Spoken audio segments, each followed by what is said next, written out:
I wiped the sweat from my brow with the back of my sleeve, the coarse fabric already soaked through from the morning's work. Another day, another shipment. My shoulders burned as I levered a heavy wooden crate onto the stack, the ropes biting into my palms. Life at Stone Harbor's docks was simple and brutal. I spent my days hauling cargo, checking barrels, securing ropes thick as my arm, marking cargo with chalk, and fixing pulleys when they jammed under the strain. No family waited for me at the end of the day. No wife, no children, no noble name to shield me from the salt and the sweat. People in the port barely knew I existed. If they needed something moved, they just shouted for the fellow from Pier 9. That morning started like any other. I was crouched beside a stack of crates labeled agricultural tools. The weight made me mutter under my breath. If these are hoes and shovels, they must be planning to dig through a mountain. The harbor was its usual chaos, ropes creaking against wooden pilings, sailors cursing each other in half a dozen languages, seagulls screaming overhead, and the constant groan of the great wooden cranes swinging cargo through the air. I figured it would be just another ordinary shift. Then the harbor bell rang out, 3 long, deep peals that echoed across the water. Not the fire bell, not the storm warning. This was the royal delegation bell. Every dock worker froze. The harbor master, dressed in his formal coat, came running as if stung by wasps. I sighed. Whenever nobility showed up, it meant more paperwork, more standing at attention, and more trouble for people like me. From beyond the bay, a large ship glided into view. It wasn't a merchant vessel. Its hull was black and sleek, the prow carved into the snarling head of a wolf. Deep green sails billowed, and the royal orc banner snapped proudly from the main mast. As it docked, orc guards disembarked. First tall, disciplined warriors in a dark armor, long axes strapped to their backs. They moved with silent precision. Then she appeared at the top of the gangplank. She was tall and commanding, her black hair braided with silver threads, a white fur cloak draped over her shoulders. Even from a distance, her presence commanded silence. This was the Queen of the North, the woman who had united the orc tribes after a bloody rebellion. I had only heard her name in tavern stories. They said she was a warrior, a politician, a survivor of the Blackstone prison, the one who made chieftains kneel. The entire harbor fell deathly quiet as she descended the gangplank. The harbor master bowed deeply. Diplomats stood in neat rows ready to greet her, but the Queen didn't look at them. Her sharp eyes scanned the crowd of dock workers. Then, without hesitation, she began walking not toward the welcoming committee, not toward the waiting carriages, but straight toward me. I glanced behind me. No one. I looked left and right, just crates and a few gaping dock hands. She kept coming. She stopped directly in front of me. For a long moment, she studied my face. Then, in a voice that carried across the entire dock, loud enough for every official guard and worker to hear, she declared, "I know this man." The harbor seemed to freeze in stunned silence. The harbor master's face went pale. The orc guards gripped their axes tighter, staring at me as if I might be a threat. I pointed at my own chest, confused. "Me," she nodded once. Then she removed her ceremonial hood. I saw it then, a thin, familiar scar near her temple. Memories slammed into me like a breaking wave. The dark stone walls, the cold, the hunger. The girl with the short-cropped hair and soot-stained face who had shared the shadows with me in the Karzug mines. I whispered, barely able to believe it. "You're the girl from the Karzug stone mines." A small smile touched her lips. It wasn't the smile of a queen. It was the smile of someone who had once sat beside me in the darkness, splitting a single piece of stale bread so we could both survive one more freezing night. She knew me. And in that moment, standing there with calloused hands and salt-stained clothes, I knew her too. The powerful Queen Vera Blacktusk had once been the nameless prisoner I had helped years ago. My name is Garen Vale, and everything I thought I understood about my ordinary life had just shattered on the docks of Stone Harbor. I stood there in the middle of the dock, my hook still gripped tightly in my calloused hand, my shirt stained with salt and sweat. Before me stood the Queen of the North, Vera Blacktusk, her presence making the entire harbor feel small. The disparity was almost comical. I was just a dock hand, 33 years old, covered in grime from hauling crates all morning, while she was the woman who had united the orc tribes after rivers of blood. Yet here she was, smiling at me, like we were old friends from a nightmare we both survived. If I had known you would become queen, I said, my voice rough from years of shouting over crashing waves, I would have been a lot more polite back then. Vera threw her head back and laughed, a genuine sound that cut through the stunned silence of the harbor. Her orc guards shifted uncomfortably, their hands tightening on the hilts of their axes. They weren't used to seeing their queen laugh with a human dockworker. The harbor master looked like he might faint. Diplomats whispered frantically behind their hands. Before the entire crowd of officials and workers, Vera began to speak. Her voice carried clearly across the pier. 6 months, she said.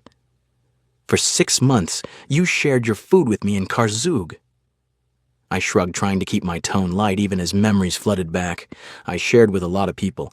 Not everyone shows up years later on a royal ship. But inside, the images were sharp and unforgiving. The black stone walls of Karzug prison mine, the guards who beat prisoners for sport, the endless lines of chained humans, orcs, and elves forced to dig silver from the earth until their hands bled. I had been thrown in there for refusing to pay the king's brutal tax collectors back in my village. They called it rebellion. I called it not wanting to watch my neighbors starve. Vera had been there under a false name, Mara. Short-cropped hair face smeared with soot eyes that watched everything but revealed nothing. I had thought she was just another stubborn orc girl trying to survive. I never suspected she was a lost princess. I'd given her half my daily ration of dry barley bread more times than I could count. I had slipped her a broken knife blade I found in the refuse pile. I had started fake arguments with the guards about the rotten soup they served, just to draw their attention away from her when she was too weak to stand. Once I even passed her a piece of bent wire so she could pick the lock on the tool shed door when no one was looking. To me, those were small things, acts of desperation between people who had nothing left. To her, they had been the sparks that lit a rebellion. Now she stood before the entire harbor and told them the truth. I was not an ordinary prisoner, she declared, her voice steady and loud. I was a princess whose throne had been stolen. A faction of orc nobles murdered my father, seized the crown, and hid me away in Karzug so no one would ever know the true heir still lived. Gasps rippled through the crowd. The harbor master's face went from pale to gray. Even the orc guards looked shocked, though they tried to hide it. Vera continued without pause. She described how the rebellion inside the mine had begun because of those small kindnesses, because one human dockworker had refused to let a fellow prisoner starve. After the uprising, she escaped. She gathered loyal tribes, reclaimed her throne through fire and blood, and became the queen who now stood before us. Atuahas. I let out a long breath. So I once handed a knife to a future queen. She looked at me, her yellow eyes soft in a way I had never seen on a ruler. No, you handed a knife to a starving prisoner. That is why I remember you, Garen Vale. The officials were now staring at me like I was some priceless artifact that had washed up on the dock. The harbor master hurried forward, bowing repeatedly. My lord, sir, perhaps you should accompany Her Majesty to the receiving hall. This is hardly the place I cut him off. I still have crates to check. Vera's gaze never left my face. You still avoid the spotlight the same way you did back then. Big eyes usually bring big trouble, I muttered. She didn't deny it. Trouble arrived faster than either of us expected. One of her guards ran up, breathing hard. 3 unmarked warships just appeared beyond the fog bank, Your Majesty. They're moving fast. Vera turned toward the bay. I followed her gaze and saw 3 dark shapes slicing through the mist. They weren't merchant vessels. Merchants didn't sail in tight attack formation.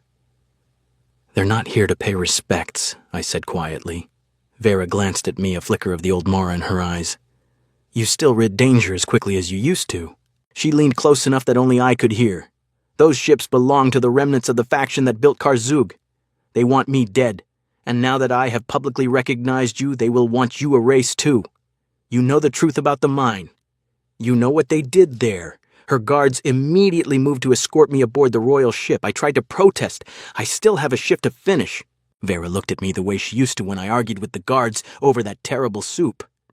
Garen, if you stay on this dock, they will kill you before you can complain about the paperwork. I sighed, staring at the familiar ropes and crates that had been my entire world for years. I hate diplomatic days. Then I followed her up the gangplank onto the Royal Orc ship, leaving the life I knew behind on the salt-stained boards of Pier 9.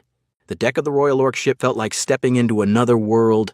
Polished black wood gleamed under my boots, every plank fitted so tightly that not a single drop of seawater could slip through. Carved runes ran along the masts and railings, glowing faintly with some old magic I didn't understand.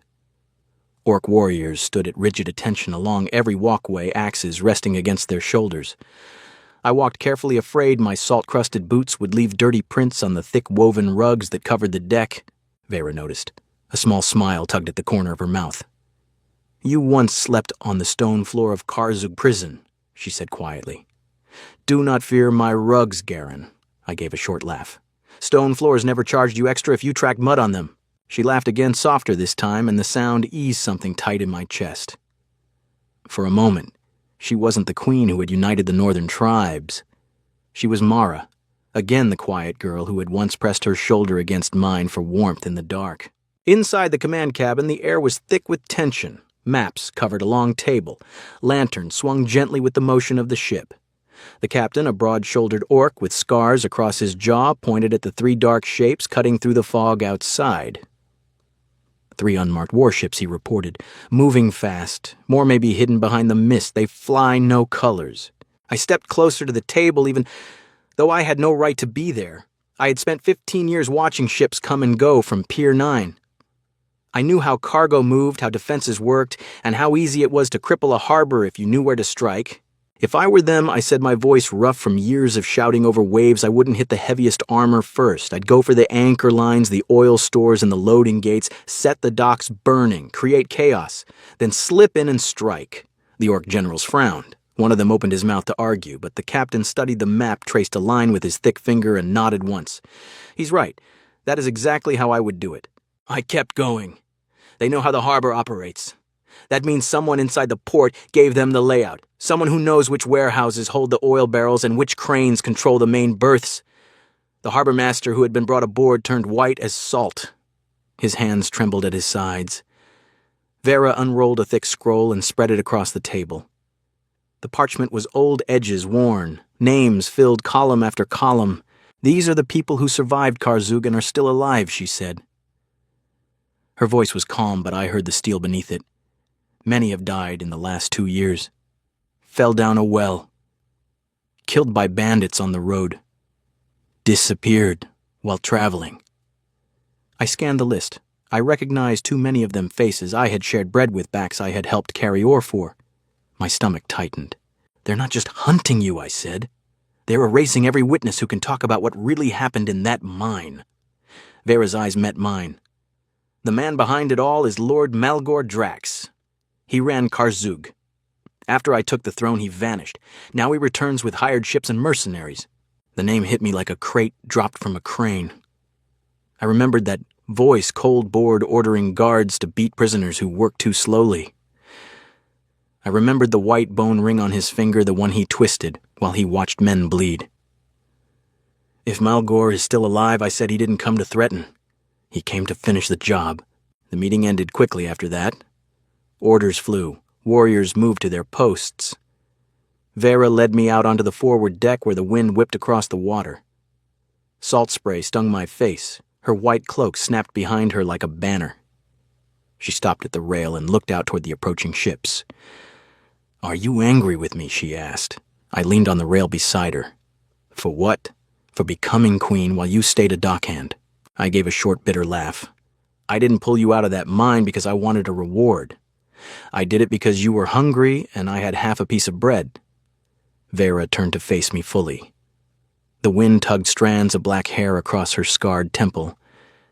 "That is exactly why I never forgot you." Before I could answer, the first fiery arrow arced through the fog. It slammed into the oil warehouse on the outer pier. Flames exploded upward in a roar of orange and black. Shouts rose from the docks. Dock workers scattered, but because of the warning I had given, barrels of sand and water had already been positioned. Crews were already fighting the blaze. The 3 warships broke from the mist oars, churning. They came straight for the harbor, aiming to turn the chaos into slaughter. Vera's hand tightened on the rail. She looked at me, eyes hard, with the same determination I had seen in the mines years ago. "Garen, she said you once opened an escape route out of Karzug. Today, can you open one that keeps Stone Harbor alive?" I stared back at Pier 9, the place where I had thought I would grow old hauling crates and fixing ropes. Smoke was already rising. Screams carried across the water. I rolled my shoulders once, feeling the familiar ache of years of labor. If they touch my cranes, I said, they're going to regret it. Vera nodded. She reached for the heavy axe strapped to her back and settled it in her grip. The queen was gone. In her place stood the warrior who had survived the darkest prison in the north. The battle for Stone Harbor had begun. The smoke from the burning oil warehouse stung my eyes as I ran along the narrow catwalk behind the salt sheds. My boots pounded on the weathered planks I had repaired 100 times. I knew every rotten board, every hidden gap, every shortcut a dock worker used when the foreman wasn't looking. Behind me, 6 of Vera's orc guards followed in tight formation, axes ready, their heavy armor clanking softly. This way I hissed, dropping down into the old fish dock tunnel that most people had forgotten existed. The air smelled of brine and rot. We emerged behind the enemy lines right where the 3 unmarked warships had rammed against the outer pier. Their mercenaries were already pouring onto the dock torches, raised swords drawn. I pointed at the thick anchor ropes tied to the nearest crane. Cut those lines on my signal. When the crane swings, it'll smash straight into their bow. One of the orcs grinned, showing tusks. You fight like a dock rat. I am a dock rat. I gave the signal. 3 axes flashed. The ropes parted with sharp snaps. The massive crane arm, already loaded with counterweight, whipped around like a giant club. It slammed into the lead warship with a bone-jarring crunch, splintering wood and pinning the vessel against the pier. Shouts of alarm turned to panic. Chaos erupted. In the middle of the smoke and flames, Vera climbed onto the high stone steps that overlooked the entire harbor. Her white cloak was stained with soot, but she stood like a storm given form. Her voice rang out clear and powerful, carrying over the roar of fire and the clash of steel. I am Vera Blacktusk. I was once a prisoner in Karzug. I returned today to speak the truth. Every dockworker, sailor, and soldier on the pier froze for a heartbeat. This wasn't just a battle anymore. This was the Queen tearing open a secret that powerful men had tried to bury in blood and stone. From the deck of the largest enemy ship, a man stepped forward. Lord Malgor Drax. Older now, face harder, but I recognized the white bone ring glinting on his finger. He laughed a cold, mocking sound. A queen reminding the rabble of her prison days. You soil your own throne, Vera, she answered without hesitation. No, I am cleaning it. Malgor's eyes swept the pier and found me standing beside her, his face twisted with recognition and hatred. That mouthy human who always complained about the soup, he snarled. Kill him first. Mercenaries surged toward me. I wasn't a knight. I had no shining armor or noble sword, but I had 15 years of hauling cargo on these docks. I knew how to fight with what was here. I snatched my loading hook from my belt, whipped a loose rope around a mercenary's ankle, and yanked. He crashed down. Another I tripped with a barrel of sand I had rolled into place earlier. A third I shoved straight into the path of a swinging crane hook. The metal caught him in the chest and lifted him screaming into the air. A heavy hand slammed into my back, driving me to my knees at the edge of the pier. I tasted blood. Malgor raised a crossbow, aiming straight at my heart. An orc shield crashed into the arrow mid-flight. Vera was there in an instant, yanking me upright with one powerful hand. Her voice was raw with fury and something deeper. I did not find you again after all these years, just so you could die on a tangle of rope, I coughed, grinning despite the pain. That was tactical rope. For a split second, even in the middle of battle, she laughed the same short, surprised laugh I remembered from the mines. I didn't waste the moment. The agricultural tools crates, I shouted to the dockworkers who had started to rally. Open them! Together with a handful of brave longshoremen, we flipped the suspicious crates I had inspected that morning. Instead of hoes and shovels, they spilled out hidden armor and weapons bearing Malgor's mark. Proof of treason lay scattered across the pier for everyone to see. The crowd roared Vera's name. Fresh orc reinforcements stormed off the royal ship, crashing into Malgor's forces. The enemy warships were now trapped between burning docks and Vera's arriving fleet. Malgor tried to retreat toward his vessel, but Vera cut him off on the narrow wooden gangway between ships. Their duel was short and brutal. Axe against sword, steel rang, sparks flew. Vera moved like the warrior she had always been. She knocked his blade aside, spun, and drove her boot into his chest. Malgor dropped to his knees on the blood-slick planks. He glared up at her, breathing hard. You are still just an escaped prisoner. Vera stood over him, axe-raised voice steady enough to carry across the entire burning harbor. Yes, and that prisoner became queen. She did not kill him. She brought the flat of her axe down on the side of his head, knocking him unconscious, then ordered her guards to bind him in chains. He would live to confess before the council of both nations. When the last enemy soldier threw down his weapon, the smoke began to thin. Pier 9 was scorched and battered, but it still stood. Dock workers cheered, clapping each other on the back. Some even clapped the orc guards. Vera walked back toward me through the drifting smoke. Her white cloak was torn and blackened, her face streaked with soot and sweat. She stopped in front of me, looked at the chaos, then at the crowd that had gathered. In a voice loud enough for every ear on the pier, she declared, "This man saved me when I had no crown, no name, and nothing but hunger and chains. He gave me bread when the world gave me death. Today he helped save your harbor. Remember his name." I wanted to disappear behind the nearest stack of crates, but every eye on the dock was now on me, Garen Vale, the nobody from Pier 9. And for the first time in my life, I didn't feel like just another dock rat anymore. The smoke had finally begun to settle over Stone Harbor. Malgor Drax was dragged away in heavy chains, his white bone ring confiscated and sealed as evidence. The crates of hidden weapons lay open on the pier for everyone to see. By morning, the whole harbor would know the truth about Karzug, and the names of those who had profited from it would start to burn. Vera stood tall in the middle of it all, her torn white cloak flapping in the sea wind. She did not hide what she had been. Instead, she used it like a blade. I was once a prisoner in those mines, she told the gathered crowd. I survived because one man refused to let another prisoner starve. That is the strength my throne is built on. The dockworkers cheered her name. Some even cheered mine. By the next afternoon, they were already calling me new things. The Queen's friend, hero of Pier 9, the man who once fed a queen. The same harbor master who used to bark orders at me now offered me a chair and asked if I needed water. Sailors, who had never once looked me in the eye, clapped my shoulder and asked for stories. I hated every second of it. I was still the same man who had spent 15 years hauling crates and mending ropes. The attention felt heavier than any load I had ever carried. That night, I slipped away to the very end of Pier 9 where the lanterns were few and the waves spoke louder than people. I sat on a weathered piling, legs dangling over the dark water, the familiar loading hook still clipped to my belt. The salt air tasted the same as it had yesterday.